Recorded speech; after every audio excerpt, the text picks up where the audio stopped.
నమస్తే జిల్లావాణి న్యూస్ కి స్వాగతం. ముందుగా బులెటిన్ లో హెడ్లైన్స్. పార్వతీపురం మన్యం జిల్లాలో ప్రకృతి ఒడిలో పరవళ్లు తొక్కే జలపాతాలకు నిలయమైన మన్యం జిల్లా పర్యాటక రంగంలో మరో అద్భుత ఘట్టం ఆవిష్కృతం కానుందని జిల్లా collector doctor N Prabhakar Reddy వెల్లడించారు. మహాలొద్ద జలపాతం ప్రారంభోత్సవంపై బుధవారం ఆయన ఛాంబర్లో పాత్రికేయుల సమావేశాన్ని నిర్వహించారు. ఈ సందర్భంగా ఆయన మాట్లాడుతూ జిల్లాలోనే అత్యంత ఎత్తైన ఆకర్షణీయమైన జలపాతాల్లో ఒకటిగా పేరుగాంచిన మహాలొద్ద జలపాతాన్ని రాష్ట్ర మహిళా శిశు సంక్షేమ గిరిజన సంక్షేమ శాఖ మంత్రివర్యులు శ్రీమతి గుమ్మడి సంధ్యారాణి గురువారం అధికారికంగా ప్రారంభించనున్నట్లు పేర్కొన్నారు. ట్రెక్కింగ్ చేసే సాహసికులకు, ప్రకృతి ప్రేమికులకు మరియు అడ్వెంచర్ పర్యాటకులకు ఈ జలపాతం సరికొత్త అనుభూతిని అందిస్తుందని తెలిపారు. సాహస యాత్రికులకు ఇది స్వర్గధామమని అన్నారు. జిల్లాలోని ఇతర జలపాతాలకు తలమానికంగా నిలిచే ఈ మహాలొద్ద జలపాతాన్ని పర్యాటకులు, ప్రకృతి ప్రేమికులు సందర్శించి ఆనందించాలని జిల్లా కలెక్టర్ ఈ సందర్భంగా పిలుపునిచ్చారు.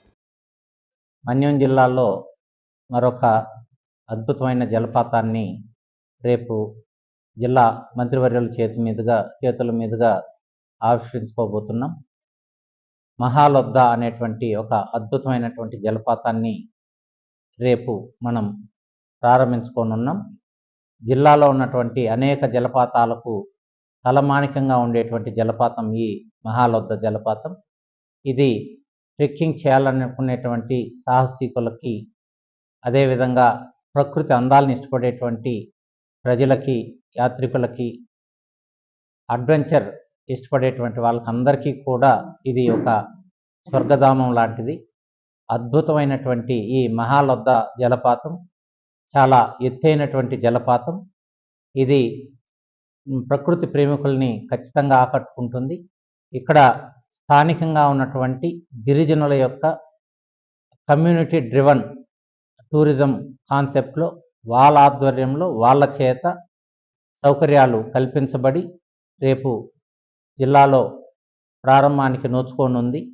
ఇది జిల్లా మంత్రివర్యులు, స్త్రీ శిశు సంక్షేమం మరియు గిరిజన సంక్షేమ శాఖ మంత్రివర్యులు శ్రీమతి గుమ్మడి సంధ్యారాణి గారి చేతుల మీదుగా ప్రారంభం కానుంది.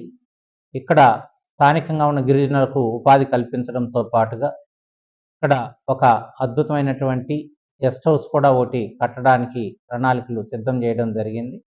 రేపు వీటన్నిటిని కూడా ఆవిష్కరించనున్నాం. స్థానికంగా ఉన్నటువంటి యువత మొత్తం కూడా నందా గ్రామం నుంచి ఒక బైకులతోటి అక్కడ ఎవరైతే ఉత్సాహంగా ఉంటారో వాళ్ళందరితోటి కూడా బైకులతోటి వెళ్ళడం జరుగుతుంది. అది కాకుండా స్థానికంగా జీపులను కూడా అందుబాటులోకి తీసుకొచ్చాం. ప్రజలందరూ కూడా ఈ మహాలొద్ద జలపాతం ప్రారంభానికి విచ్చేసి దీని యొక్క అందాల్ని తిలకించాల్సిందిగా విజ్ఞప్తి చేస్తూ ఉన్నాం. అందరికీ కూడా ఆహ్వానం పలుకుతూ ఉన్నాం.